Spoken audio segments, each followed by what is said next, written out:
राहुल जी भारत जोड़ो यात्रा के अंतर्गत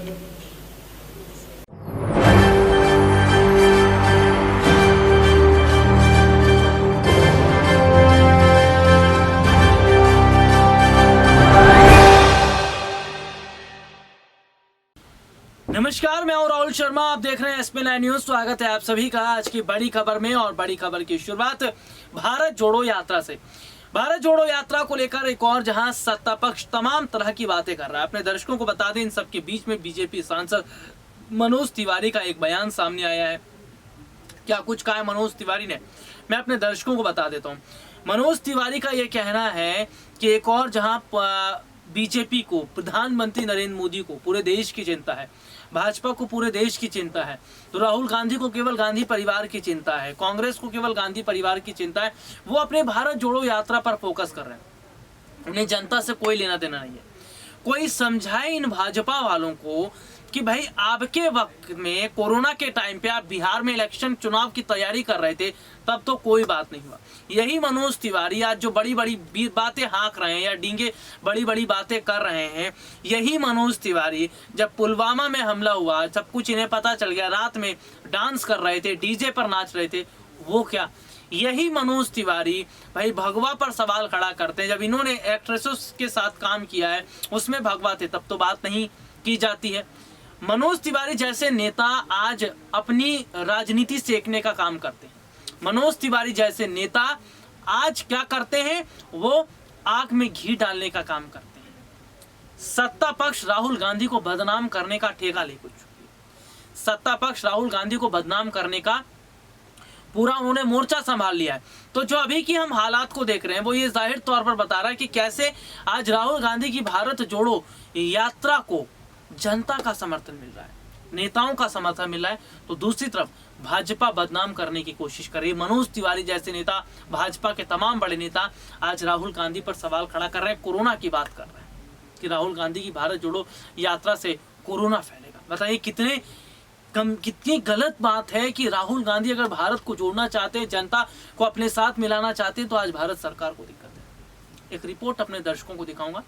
कांग्रेस के दिग्गज नेता जयराम नरेश ने क्या कुछ कहा है भारत जोड़ो यात्रा को लेकर और भाजपा को लेकर। कल रात को यूनियन कैबिनेट की बैठक हुई और रक्षा मंत्री ने घोषणा की है कि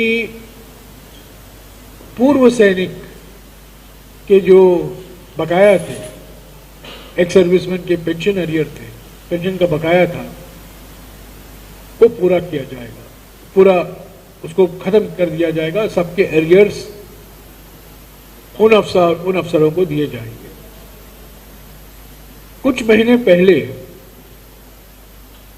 सितंबर के महीने में सुप्रीम कोर्ट में सेंट्रल गवर्नमेंट की ओर से एक एफिडेविट फाइल हुआ था, जिसमें केंद्र सरकार ने समय मांगा था मार्च 2023 तक इस मामले को हल करने के लिए। उसमें साफ नहीं कहा गया था कि हम क्लियर करेंगे, पर उन्होंने समय मांगा था मार्च 2023 तक। राहुल जी भारत जोड़ो यात्रा के अंतर्गत 21 फरवरी को हरियाणा में फिरोजपुर झिरका, जो अगर मेरी याददाश्त सही है शक्ति सिंह जी, जो मेवात डिस्ट्रिक्ट में है, जो मेवात जिले में है, वहां 30 पूर्व सैनिकों के साथ वो मिले। और ये पूर्व सैनिकों ने 2 मुद्दे उठाए। एक तो थे lieutenant general, major general, brigadier, colonel. उन्होंने कहा कि हमारे जो अरियर्स हैं वो अब तक पूरा नहीं हुआ है, हमें पूरा पेंशन नहीं मिला है, जो घोषणा प्रधानमंत्री ने की थी उसका पूरा इम्प्लीमेंटेशन नहीं हुआ है। तो यूपीए सरकार ने फरवरी 2014 में घोषणा की थी, उसका पूरा इम्प्लीमेंटेशन नहीं हुआ है। और दूसरा मुद्दा जो उठाया था जेसीओ की ओर से कि ये जो ओरॉप है, 1 रैंक 1 पेंशन, ये ऊंचे स्तर के अफसरों के लिए फायदेमंद है, पर जो जूनियर कमीशन ऑफिसर्स हैं, जो जवान 10-12 साल या 15 साल के ड्यूटी के बाद 35 या 40 साल के उम्र में रिटायर कर देता है, उनके लिए फायदेमंद नहीं है।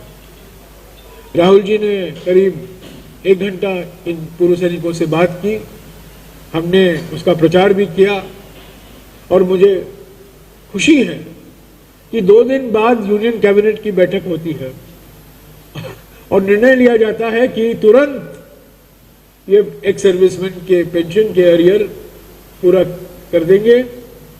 मार्च 2023 तक विचार का समय नहीं, कल एक्शन ले लिया गया और ये भारत जोड़ो यात्रा का सीधा असर है। अगर ये बैठक नहीं होती पूर्व सैनिकों के साथ, अगर हमने प्रचार नहीं किया होता इस बैठक के बारे में, और जो मुद्दे एक्स सर्विसमैन की ओर से रखे गए थे राहुल जी के सामने, मैं समझता हूं वो जो एफिडेविट फाइल हुआ था उसी के आधार पर ये मुद्दा चलता। ये वीडियो आपने देखा और जिसमें आप खुद ब खुद समझ गए होंगे कि मेन मकसद भारत जोड़ो यात्रा को रोकने का है, क्योंकि ये यात्रा जनता के बीच एक मजबूत कड़ी के तौर पर देखी जा रही है और भाजपा को डर है कि कहीं 2024 इनके हाथ से ना निकल जाए। अब ये जनता को तय करना है कि क्या वाकई महंगाई, बेरोजगारी, शिक्षा और स्वास्थ्य जैसे मुद्दों को ध्यान में रखकर वोट करना है या बीजेपी की जाति समुदाय की राजनीति में पड़ के वोट करना है। आज के लिए इतना ही, आपसे फिर दोबारा मुलाकात होगी, तब तक के लिए इजाजत दीजिए, नमस्कार।